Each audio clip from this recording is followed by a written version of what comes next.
tenían incorporado a fuego que el ser iglesia implicaba un compromiso con el otro.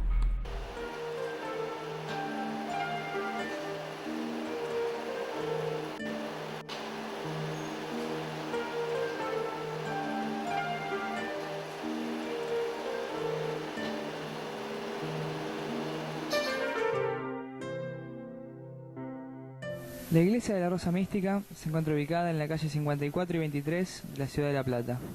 Aquí, hoy, miles de fieles esperan una bendición de la Virgen mientras recorren el paseo de compras instalado en la parroquia.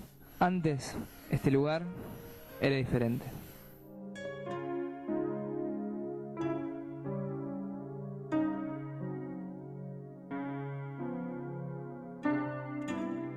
Es lo único que veo tal cual. Sí, se nota, ¿ves? Lo demás está totalmente cambiado. Muy cambiado, ya no reviste otra cosa. Y remodelado y qué sé yo, no sé qué hicieron. No, la parroquia creo que ya era lo que es hoy, esa especie de defecio. Y acá jugábamos al fútbol. Y donde hacíamos el diario estaba acá, encima de esto. No de esto, de allá, del santuario de la Virgen. Y ahí estábamos nosotros haciendo Pascua y Néstor Buzo hacía Cedipla. Y lo hacíamos juntos, digamos, en el mismo lugar. En las victorias se realizaban las tareas habituales de toda parroquia, pero con una seriedad especial. Siempre estaban acompañadas por un gran interés por el ser humano, por la persona. Era una comunidad convocante por su apertura simple y generosa. Bueno, en la parroquia, a través del grupo Scout se hacía un poco de todo. Formación, que podía o no ser religiosa, ya te digo, porque la persona que no quería participar de lo religioso no participaba. Tenía formación ética, formación moral, formación intelectual, se hacían charlas, debates, sobre todos los temas que pudieran interesarle en ese momento a la juventud. O sea, un poco el joven participaba también él eligiendo los temas y tirando temas para hacer charlas y reuniones. La revista Pascua fue una de ellas.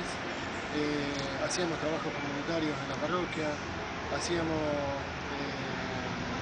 recorridas por el barrio nos conocía a todos, organizábamos vía crucis, entre comillas, donde poníamos en cada esquina una temática, íbamos a las casas de la gente los viernes a la noche, los sábados a la noche a leer y a discutir documentos de la iglesia. Y bueno, y mucha gente muy querida hoy no está desaparecida.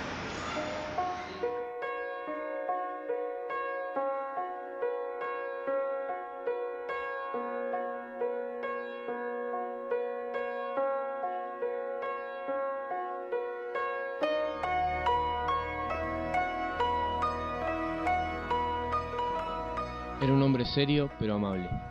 Como buen vasco era cabeza dura, pero un corazón inmenso. Era el amigo de todos los integrantes de la comunidad, el hermano mayor. Era el buen pastor que siempre estaba dispuesto para la gente. No se guardaba nada y todo lo compartía. Vivía muy austeramente. Siempre en una actitud muy solidaria, porque él era así, y bueno, nosotros nos gustábamos y nos interesaba eso, ¿no? Ser solidarios con los que más necesitaban. Él nos proponía que nosotros nos formáramos. Y nuestra formación pasaba fundamentalmente por los documentos de la Iglesia. Los documentos de la Iglesia en ese momento eran el Concilio Vaticano II, Medellín, Puebla, un montón de escritos de Elder Cámara, que era un obispo brasilero, y los obispos referentes de acá de la Argentina. Bueno, y en Argentina se daba el caso, por ejemplo, de que la jerarquía católica era muy conservadora. Seguramente el episcopado argentino era, de todos los episcopados latinoamericanos, si no era el más conservador, digamos, por ahí andaba, ¿no? Fuertemente conservadora la jerarquía católica argentina. Y entonces muchas de las disposiciones o de los cambios que se plantearon en el Vaticano II no se implementaron en el país.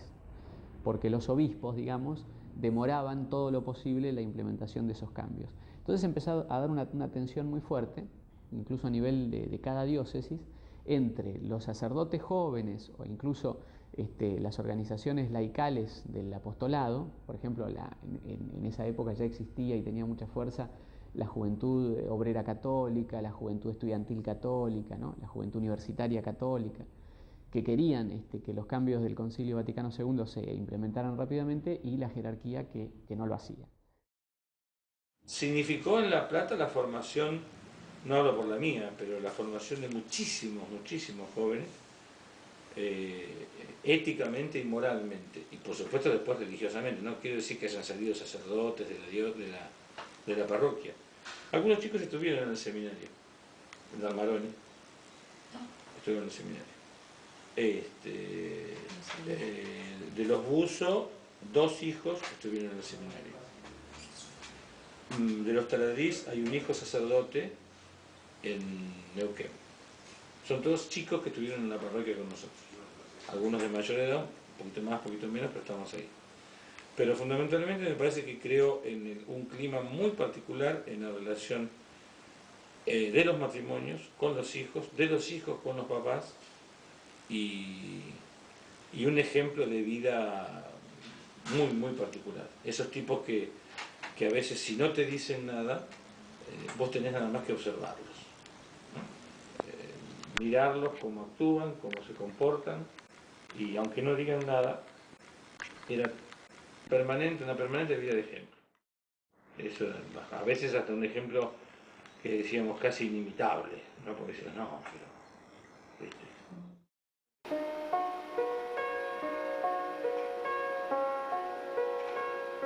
A los jóvenes los acompañaba con su testimonio y ofrecía con sinceridad y sencillez los valores cristianos que consideraba importantes para la vida de un joven. Esta actitud atrajo intensamente a los adolescentes y jóvenes que se sentían reconocidos como tales. Se los escuchaba y valoraba. Esto hizo que llegara a ser la parroquia que más jóvenes convocaba en la ciudad, y sobre todo donde los jóvenes concurrían desde los barrios más alejados. Era lindo ser joven en la parroquia de la Victoria. La parte de reuniones de los jóvenes eran más que nada reuniones que hacíamos los sábados como grupos de reflexión. En esas épocas empezaba ya como un gran descubrimiento, ¿no? O como una gran revisión. Se empezó a hablar del sexo, se empezó a hablar de las drogas, o sea, los temas que siguen estando flotando todavía, se hablaban por primera vez en esos grupos. Y hablábamos abiertamente, o sea, él también participaba, traía psicólogos, traía médicos, que nos daban una idea mucho más acabada a nosotros también de las cosas. No, adelante. Dentro del sueño vas a ver, todo se sabe alguna vez. Era la actividad que hacía de la parroquia una comunidad viva. La presencia y la actividad de más de 200 jóvenes y sus familias eran una fuerza que se notaba en el barrio y en la comunidad. Por eso tu mano voy a tomar.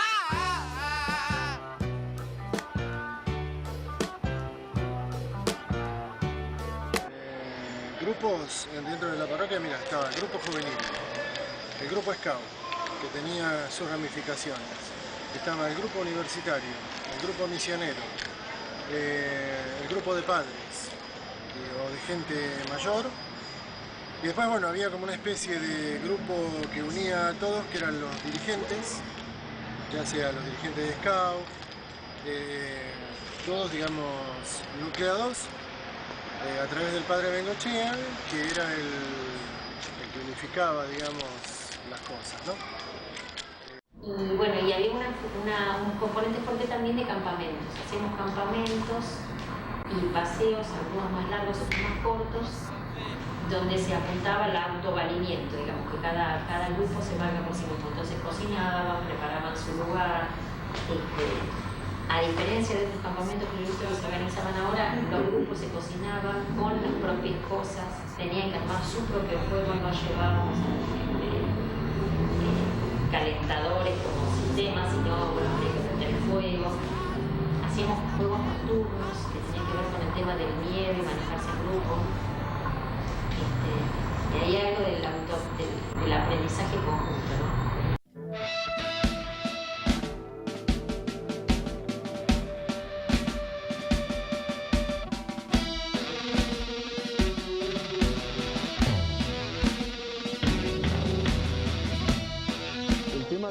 con Pascua era que, digamos, la postura ideológica, política nuestra estaba reflejada en esa revista. Y después nos enteramos, desde el primer número que salió, nosotros alcanzamos a sacar como 2 años y pico esa revista. Los servicios de inteligencia se la llevaban para ver quiénes estaban ahí. Evidentemente eso a alguien le jodía mucho. Y adelante. Tuvimos que seguir con la revista adelante a pesar de que pasaban cosas. Pascua es clara. ¿Quiénes somos? ¿Qué pensamos? Porque esta es la revista. Esto es lo que piensa Pascua. Pascua lucha contra toda injusticia social. Pascua denuncia a toda clase de imperialismos, al comunismo y al capitalismo. Pascua repudia toda clase de opresiones. Por eso no puede permanecer ajena a nada, ni en política, ni en lo social, ni en lo religioso, porque quiere estar presente, porque le interesa en todo lo humano. Pascua pretende ser la voz de los que no tienen voz, porque lee en el Evangelio que Cristo no rechazó a nadie, pero tuvo como predilectos suyos a los pobres, los débiles, los oprimidos. En 1975, el país comenzó a vivir bajo la locura de la ideologización vivida con la más grave intolerancia, hasta la misma violencia. Comenzó a vivirse en un clima en la patria en que todo aquel que no pensaba como uno era sospechoso, una sospecha que nos convertía en enemigos, un enemigo a quien si era necesario había que eliminar hasta con la muerte. Este clima se fue alimentando del no te metas. Pensar en los demás era subversivo, ser solidario era peligroso. Con este clima, lo que se vivía en la parroquia comenzó a llamar la atención y mentes enfermizas y retorcidas comenzaron a sospechar que eran peligrosas, subversivas, las tareas de dicha parroquia. Un viernes nosotros fuimos al salón parroquial donde le editábamos arriba y cuando abrimos la puerta había un sobre, era la noche. Cuando levantamos el sobre se abre una carta de la AAA. Que no nos amenazaban a nosotros, pero sí establecían una lista de gente, eso fue en mayo del 75. El grupo juvenil que había en la parroquia fueron detectados así a dedo, indicados como peligrosos para el pensamiento de ellos. Una lista de gente donde decía que se los declaraba traidores a la patria y donde se los encontraba se los iba a matar. Lo que me acuerdo clarito que el primero que estaba era un abogado que fue el primero que murió, asesinado por la AAA, que había sido abogado de parte del peronismo y que bueno, nos dimos cuenta de que de alguna forma no nos amenazaban a nosotros, pero nos decían, sabemos dónde están. Eso era, claro. Miedo, sí, tuvimos miedo, pero seguimos para adelante. Inclusive fieles, entre comillas, de la parroquia, que eran los que señalaban a los chicos que a ellos se les cantaba. O que tuvieran las ideas del concilio. La gente que pensaba no les convenía, por supuesto. Entonces había esos que hacían de intermediarios. Sí, gente muy adicta a la CIDE, a los servicios de inteligencia del Estado, o trabajaba un poco al servicio de ellos. Algunos sacerdotes compartían un poco esa posición, otros no. El señor Plaza era capellán de la policía, era amigo de Camps. Nos corrían, sí, digamos, la misma iglesia. O sea, nos jodía Plaza, nos ninguneaba Plaza. Las uvas viejas de un amor en el placar. Ahí estaba el asunto, pero se desarticula toda la parroquia a partir de una persecución que se encarga Monseñor Plaza de llevar adelante contra Bengochea. Él me lo contó, le termina pidiendo, llorando a Plaza, que le diga qué es lo que quería, Bengochea le dijo, qué es lo que quería hacer para que lo dejara en paz. Le termina diciendo eso. Y ahí se va. Se entera de que lo estaba buscando, no buscando, sino hace contacto con Monseñor Gesaine en Río Negro y va para allá, va como vicario. Son estas cosas que te están... Ante la situación actual de nuestra patria, creo que no es posible que los cristianos permanezcamos como espectadores. En estos momentos en que se está pregonando tanto el miedo, y no es casual. En estos momentos en que se asesina a una familia entera, y no es casual. En estos momentos en que los medios de comunicación nos ocultan lo que no les conviene, y no es casual. Claro está, porque los propietarios de esos diarios o lo que sea, no tienen ningún problema en publicar o dejar de publicar o distorsionar lo que sea, aunque así se engañe deliberadamente a la gente.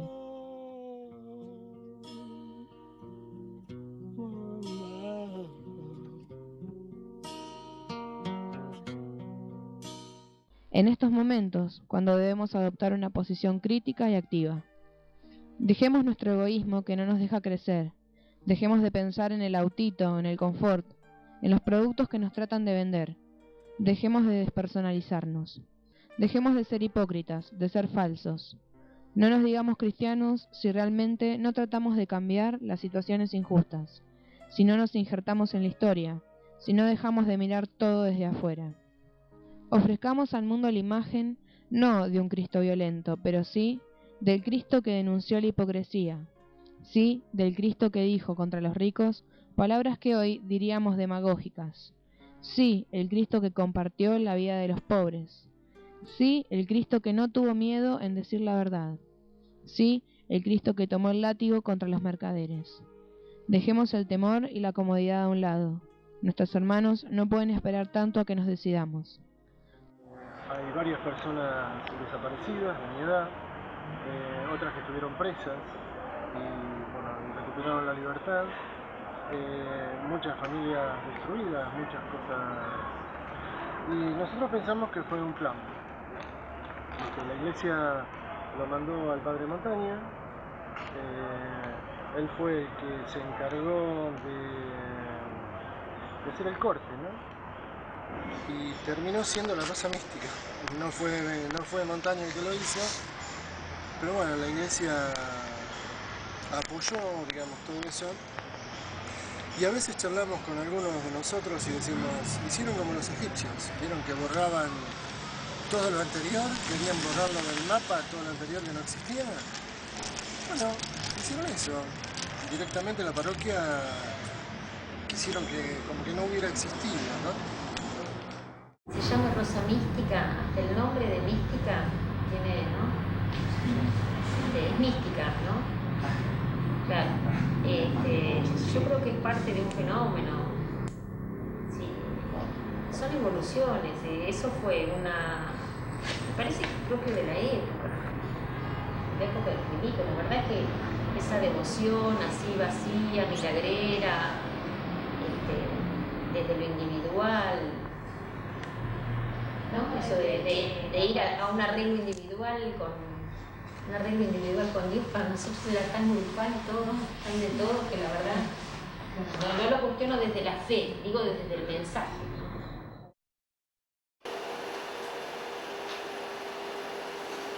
Mira, no sé si habrá sido pensado por alguien, pero que seguro fue eso. O sea, la Victoria estuvo desaparecida.